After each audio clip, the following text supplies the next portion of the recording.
reunida para rezar pelas famílias. Toda a igreja do Brasil com uma missão: rezar pelas famílias.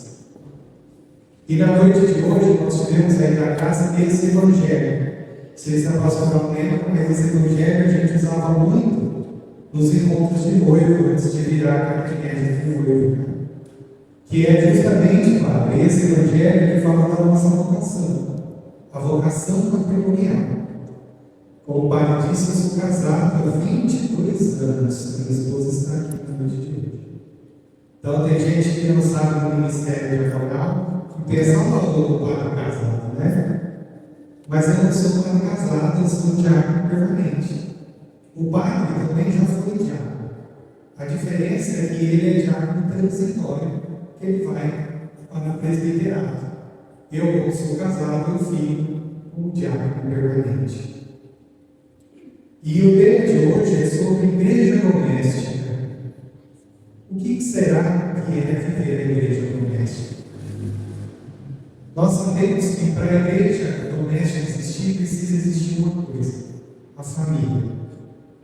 A família é a instituição mais importante da nossa sociedade. Porque é através da família que existe a sociedade, que existe a igreja. Se a família vai mal, nós vemos que toda a sociedade também vai mal. Nós vemos que quanto mais a família é desestruturada, mais o mundo fica no caos. E como nós ouvimos no Evangelho, é o Evangelho sobre a vocação do matrimônio, que para que o matrimônio exista, precisa existir o amor conjugal, o amor entre o homem e mulher. Porque o amor é vocação, é chamado. E para nós, quem chama? Deus chama. E nós temos que dar a nossa resposta. Nossa, como eu gostaria que o evangelista tivesse colocado o nome dos discípulos, viu, Pai? Ele não falou quem é os discípulos, né? Porque nós saberíamos exatamente o nome dos discípulos que não têm a vocação ao matrimônio. Porque até Jesus disse: não é todo mundo que é concedido a vocação ao matrimônio. Porque para quem não é chamado por Deus a viver esse ministério, essa vocação, para ele é inconcebível estar com a mesma pessoa o resto da vida. Por isso que a gente às vezes vê, tem pessoas que no namoro já percebem que o outro, o companheiro, a companheira, não tem vocação ao matrimônio, mas pensa assim: quando eu casar, eu mudo ela. Quando eu casar, eu mudo ele. Não é assim? E ninguém muda ninguém. A pessoa tem que se permitir mudar. Ela tem que querer estar naquela situação. E outra, ela precisa ser chamada àquela vocação. Porque às vezes, se ela não tem a vocação do matrimônio, ela não vai conseguir exercer a fidelidade, como o Padre falou. É essencial para o matrimônio. Ele não vai conseguir exercer uma das coisas essenciais também do casamento, é o perdão. Eu digo que o casamento, para um dos segredos do casamento feliz, é dominar a arte de perdoar. Porque todos os dias nós temos coisas para perdoar e ser perdoados. Porque se a gente pensar de uma forma racional, no matrimônio, nós pegamos um rapaz, uma moça, tiramos eles das suas famílias, de educação diferente, às vezes de status diferente, de cultura diferente, tiramos lá os dois, colocamos debaixo do mesmo teto e queremos que dê certo. Não é assim? Se a gente pensar de uma forma racional, tem muito para dar errado, são pessoas completamente diferentes às vezes. Mas tem uma palavrinha que faz toda a diferença: é o amor. O amor que transforma as diferenças entre o casal em complemento. Aquilo que para mim, no outro casal, seria insuportável, para mim, não é. Os casais ainda se conhecem, sabe? Às vezes falam assim, nossa, se eu tivesse perto do fulano, pelo amor de Deus, eu não ia aguentar. A mesma coisa a mulher fala, nossa, se meu marido fosse desse jeito, Deus me livre. Não é? Mas é porque você não tem o amor que ela tem e que ele tem. O amor faz com que aquilo que para você é irritante para o outro pode ser até uma qualidade. O amor transforma. E é esse amor que transforma, que faz com que dois jovens diferentes constituam uma família. E essa família, nós dizemos que precisa viver a igreja doméstica. Por quê?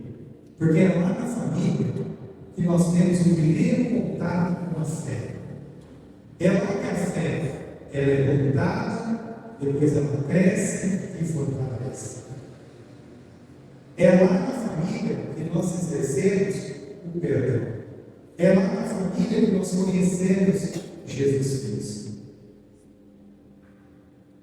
E existem 3 pilares da igreja doméstica, que é a oração em família, o diálogo e o perdão, e o amor e exemplo. Essa oração em família, quando nós olhamos para a nossa casa, nós estamos vivendo uma família que é grande e firme em oração. Às vezes pode falar, mas é tão difícil, a gente acorda correndo e sai e chega também tarde. São pequenas coisas que nós fazemos que mudam completamente a nossa vida e família. Primeiro, você já pode começar o dia agradecendo a Deus pelo seu cônjuge. Olhar para o seu cônjuge e dizer: esse, meu marido e minha esposa, é graças a Deus na minha vida. É uma oração simples e rápida. E como a própria palavra de Deus também diz, lá em Mateus 18, 20, onde 2 ou mais estiverem, eu estarei na minha deles. Então não precisa de muita gente. O marido e a mulher já são suficientes para que Jesus esteja junto.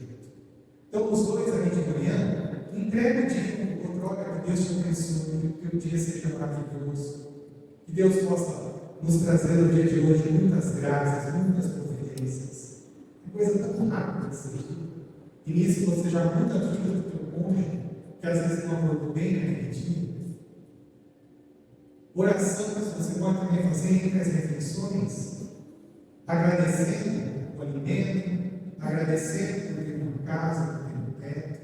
Quantas pessoas gostariam de ter, por mais simples que seja, e não tem? Agradecer por aquele filho que você tem, apesar de às vezes os adolescentes serem difíceis, né? Estão sempre de cara emburrada, estão sempre reclamando, não é? Mas graças a Deus você tem um filho, e tenha certeza que se você continuar perdendo um pouquinho de tempo na educação e na oração com ele, ele vai te trazer muitas alegrias. Muitas alegrias. O perdão e o diálogo. Se nós, na nossa casa, na nossa família, nós tratamos tudo na forma da gritaria, tudo na forma de briga, nada vai dar certo. Tudo precisa ser conversado e perdoado. Porque às vezes, por mais que a gente não queira, a gente acaba ou sendo mal educado com o próximo, ou faltando com alguma coisa com o nosso cônjuge naquele dia. Porque não é todo dia que a gente acorda bem. Até quando tem dia que não acorda bem. Né? Tem dia que a gente olha no espelho e fala assim, bom dia, você fala bom dia por quê? Né? Todos nós temos dias ruins. Não é? Mas se a gente com diálogo, com conhecimento do outro, nós sabemos a forma de lidar. E às vezes o outro também faz uma expectativa da gente que a gente não consegue alcançar. Não é? Às vezes faz uma expectativa, nossa, fala aí você não atinge, fala, nossa, olha aí você também, não sei o quê. E se ficar sem diálogo, sem perdoar, tenha certeza, a sua igreja doméstica está prestes a ruir. Amor e exemplo. Não adianta nada a gente falar de Jesus e não viver a Jesus. Quantas famílias que vão à missa, levam os seus filhos, levam os seus pais às vezes, só que saem daqui e não muda nada. Chega em casa, continua brincalhada, continua aquela situação, e às vezes o jovem fala: mas o que eu vou fazer na igreja? Tem avós que fazem assim, chega com todas as missas, tudo bonitinho. Chega em casa, já chega brincando com todo mundo. Aí o neto fala: ai, vamos, onde você estava? Eu estava na igreja. Ele fala: Deus me livre disso. Se é para ir num lugar que eu vou voltar desse jeito, dando coisa até na lua, eu não quero. Então precisamos dar exemplo. Nós precisamos viver a igreja em casa. Viver essa igreja doméstica, esse exemplificar. O Cristo precisa ser vivido em todos os lugares que nós estamos. Aquilo que nós celebramos aqui na missa precisa ser vivido na nossa casa, na nossa vida. Porque ser cristão na igreja é fácil. Nós falamos aqui para aqueles que querem nos ouvir, que acreditam naquilo que a gente acredita. Mas e lá, na sua casa? Com aquele vizinho que às vezes não é da mesma fé que você. E no seu trabalho também não tem gente que é proclama ou professa a mesma fé que você. Como é? Que Jesus você está levando nesses lugares? Qual é o teu testemunho de amor nesses lugares? E o Mário também falou muito bem da tecnologia hoje. É muito importante. Nós usamos a tecnologia para levar Jesus através das redes sociais, mas e também para a gente encontrar com as pessoas que estão longe, não é? Uma chamada de vídeo, o parente está longe, você consegue trazer para perto, mas também nós nunca estivemos tão separados por causa da tecnologia. O padre disse muito bem, às vezes a família está aqui reunida e a mãe, às vezes, você chamar o filho pelo WhatsApp.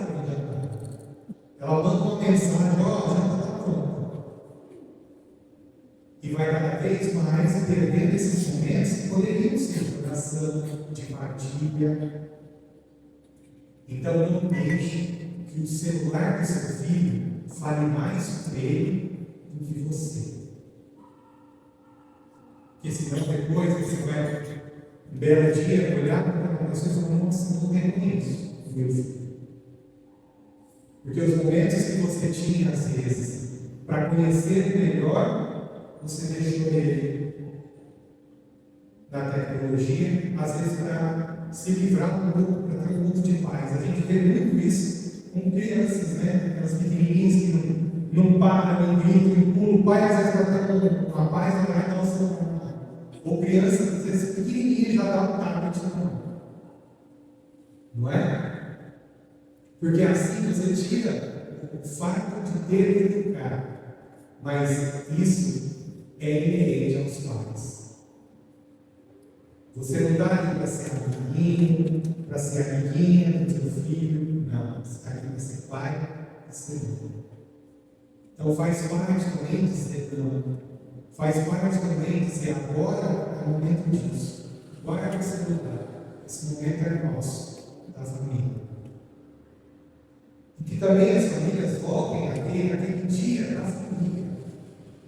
Como antigamente nós lembra, nos domingos, quando a família se reunia, comia uma macarronada, comia uma polpeira, todo mundo partilhava ali as suas vitórias e derrotas da semana. E hoje onde as famílias não devem fazer isso? Nos consultórios de psicólogo. Porque ninguém mais conversa, as famílias não têm mais esse momento junto. Antigamente vinham os primos, vinham os avós, ficava todo mundo naquela casa, era aquela vulgo de gente que conversa, mas a missa partilhava, se vivia. Você sabia o cheiro do outro, o cheiro da avó, se abraçava, você sentia. Você sentia o cheiro do teu pai. Isso vai fazer falta depois. E depois, quando não tiver mais, vai falar: nossa, olha essa. Eu passando, eu senti o cheirinho do meu pai. Que Deus possa então nos ajudar em tantos desafios que nós temos nesse mundo de hoje. Que as famílias possam voltar a ser firmes nessa caminhada, viver essa igreja doméstica, fazer esse diálogo, essa partilha, exercitar esse perdão.